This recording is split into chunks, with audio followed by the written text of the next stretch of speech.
They thought it would be harmless. Just another quick prank for the camera. The room was quiet, almost too quiet, as the old man lay stretched out on the floor, eyes closed, breathing slow and steady. His clothes were worn, his hair gray, his face marked by years of life that none of them bothered to understand. To them, he was just an easy target.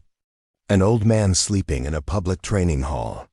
Content for clicks. Content for laughs. Content that would be forgotten as soon as the next video went live. They whispered to each other, holding back laughter, already imagining the comment section filled with jokes and emojis. One of them lifted his phone, framing the shot perfectly. Another nudged the old man lightly with his foot. No reaction. They smiled wider. This was going to be good. The prank started small. A tap on the shoulder. A muffled laugh. Someone whispered loudly, pretending to shout orders like a drill instructor. Still nothing. The old man did not move.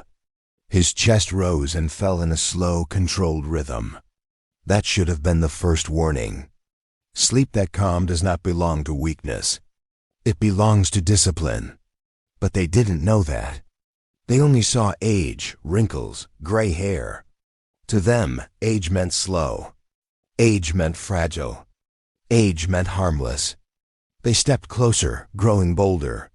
One of them crouched down and clapped loudly near the old man's ear. Another mocked him, speaking about how deep he must be sleeping. The camera zoomed in, waiting for a startled reaction, a confused jump, maybe a grumpy shout. Anything funny. Anything viral. Then it happened. In less than a second, everything changed.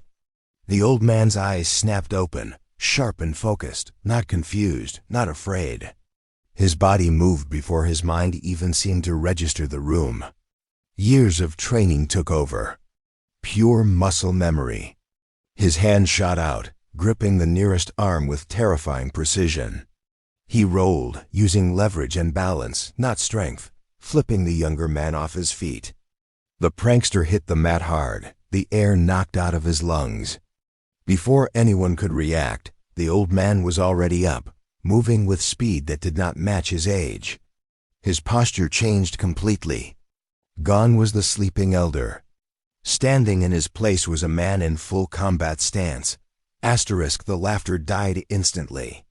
Phones shook in nervous hands. One of them whispered, "Sir, we're sorry," but the words came too late. The old man's eyes scanned the room, calculating distances, angles, threats. He positioned himself so no one could come from behind. His knees were bent slightly, weight balanced, hands raised but relaxed. This was not anger. This was readiness. This was instinct. The kind built over decades. The kind that never truly sleeps. The room that moments ago felt playful now felt tense, heavy with silence. No one dared to move. Even the man on the floor forgot to groan, frozen in shock more than pain. Enough, the old man said calmly. His voice was steady, controlled, carrying authority without volume. That single word stopped everyone. It was not a request. It was a command. He looked down at the man he had pinned, then slowly released him, stepping back without turning his back for even a moment. The younger men scrambled away, faces pale, hearts racing. The camera was still recording, but now no one was thinking about views. They were thinking about survival.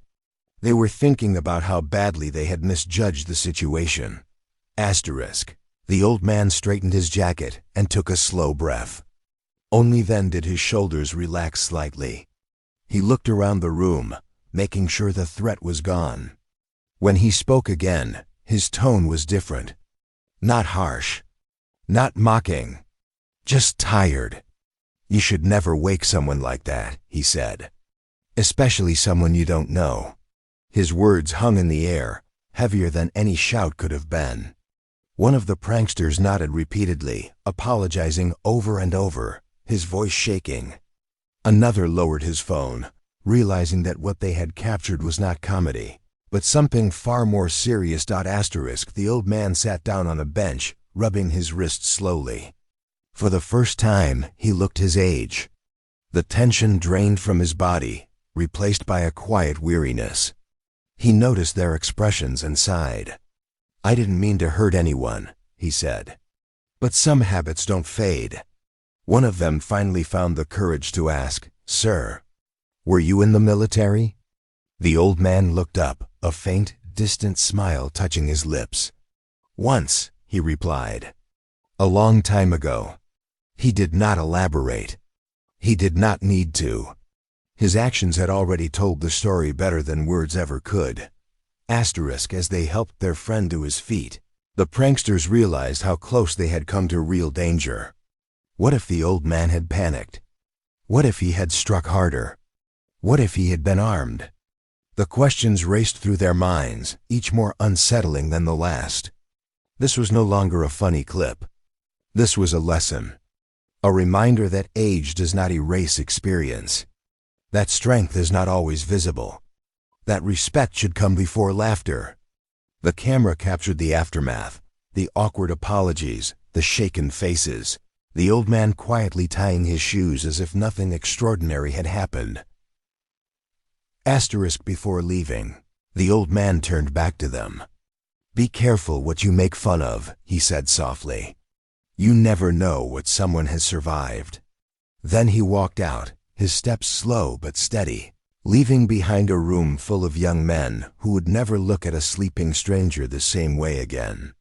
The video would later spread online, not as a prank gone wrong, but as a moment that shocked millions. People would replay the clip, frame by frame, amazed at the speed, the control, the discipline. Comments would pour in, calling him a legend, a warrior, a reminder of a generation forged by hardship. But for the people who were there, none of that mattered. What stayed with them was the instant when laughter turned to fear, when underestimating someone almost cost them dearly. It was the moment they learned that some men may grow old, but the fighter inside them never truly disappears. And it all began with a simple prank on a sleeping old man, until he woke up in full combat stance. The door closed behind the old man, and the room remained silent long after he was gone. No one spoke at first. The energy had completely shifted. The prank that was supposed to be funny had turned into something unsettling, something real. One of the younger men finally broke the silence, laughing nervously as if trying to convince himself that everything was fine. "Did you see how fast he moved?" he said. No one laughed with him. The man who had been taken down sat on the mat, still catching his breath, his pride bruised more than his body. He replayed the moment again and again in his head, the shock of waking up beneath someone he had underestimated, the helplessness he had never felt before. Later that night, the footage was reviewed. At first, they watched it like creators, looking for angles, cuts, reactions. But the more they replayed it, the more uncomfortable it became. The comments had already started coming in as soon as the clip was uploaded. At first, viewers thought it was staged. Then the slow-motion breakdowns appeared. People pointed out the stance, the grip, the way the old man positioned his hips and shoulders. Former soldiers, martial artists, and trainers recognized it instantly. This was not luck. This was training. Decades of it.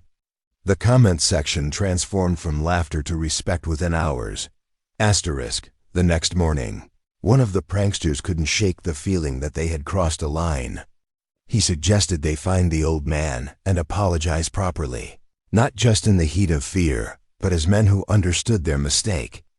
It wasn't about the video anymore. It was about dignity, about respect. They asked around and learned that the old man came to the hall every week, always at the same time, always alone.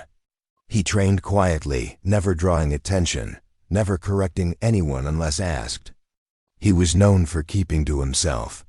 That made the guilt heavier. When they returned to the hall a few days later, they found him exactly where they were told he would be. He was stretching slowly, methodically, movements controlled and deliberate. The pranksters approached carefully this time, no laughter, no cameras raised. One of them cleared his throat. "Sir," he said, "we wanted to apologize properly." The old man looked up, his eyes calm, recognizing them immediately. There was no anger in his expression, only curiosity. "For what?" he asked, though he already knew. "For disrespecting you," the young man continued. "For treating you like a joke." The others nodded, each one offering his own apology. The old man listened without interrupting. When they finished, he took a moment before speaking. "You came back," he said. "That matters." He gestured for them to sit. Hesitantly, they did. What followed was not a lecture, but a story. A story they did not expect. He spoke about being young once, full of energy, thinking himself invincible. He talked about training camps, about cold mornings and endless drills, about learning discipline the hard way. He spoke of moments when falling asleep meant danger, when waking up fast could mean the difference between life and death. "Your body remembers," he said, "even when your mind wants to rest." The room was quiet as he talked. The young men listened, not as content creators, but as students. He explained that his reaction was not anger. It was instinct. "When you woke me like that," he said, "my body assumed threat. It did what it was taught to do." He looked at the man he had taken down. "You were lucky," he added, "not as a threat, but as a fact." The weight of that statement settled deeply. They realized how thin the line had been between a viral clip and a tragedy. One of them asked why he still trained, even at his age. The old man smiled faintly. "Because discipline is a companion," he said. "It keeps you steady when everything else slows down." He explained that training was no longer about fighting others. It was about fighting weakness, fighting complacency, fighting the idea that age makes you irrelevant. His words resonated more deeply than any motivational video they had ever watched. The conversation changed them. They left that day quieter, thoughtful, carrying something heavier than views or subscribers. Over the next few weeks, the video continued to spread. News outlets picked it up. Analysts broke it down. Titles changed. Thumbnails changed. What had started as a prank was now framed as a lesson. The narrative shifted, and so did the creators. They added a pinned comment apologizing publicly, acknowledging their mistake, and urging viewers to treat others with respect. Meanwhile, the old man became an unexpected symbol online. People speculated about his past, his rank, his missions. He ignored it all. He did not seek attention. He did not give interviews. He continued his routine, arriving quietly, training quietly, leaving quietly. To him, nothing had changed. To the world, everything had. Young people began approaching him for advice, not pranks.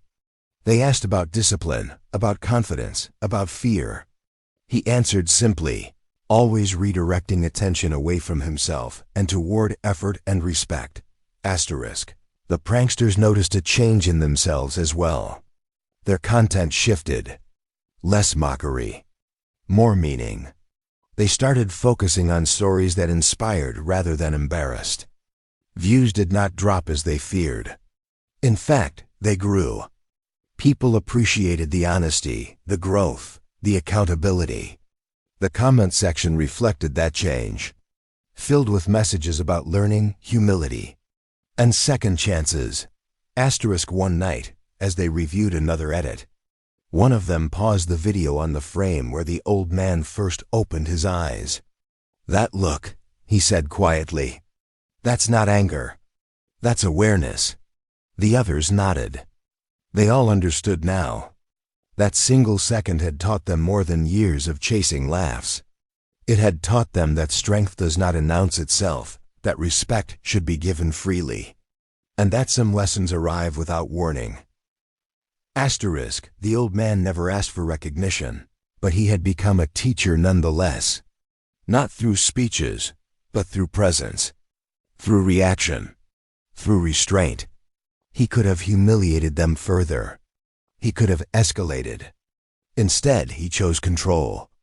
That, more than anything, defined him. As the weeks passed, the story settled into something permanent. A reminder passed from share to share, comment to comment, asterisk, and every time the video played, viewers saw the same transformation. A prank turns into silence. Laughter turns into shock. Shock turns into respect. It was no longer about an old man surprising some youngsters. It was about the truth that experience never truly fades, that the past lives in the body, that some men may rest, but they are never unprepared. And for those who learned the lesson firsthand, it was a moment that reshaped how they saw the world, all because they once decided to prank a sleeping old man who woke up in full combat stance.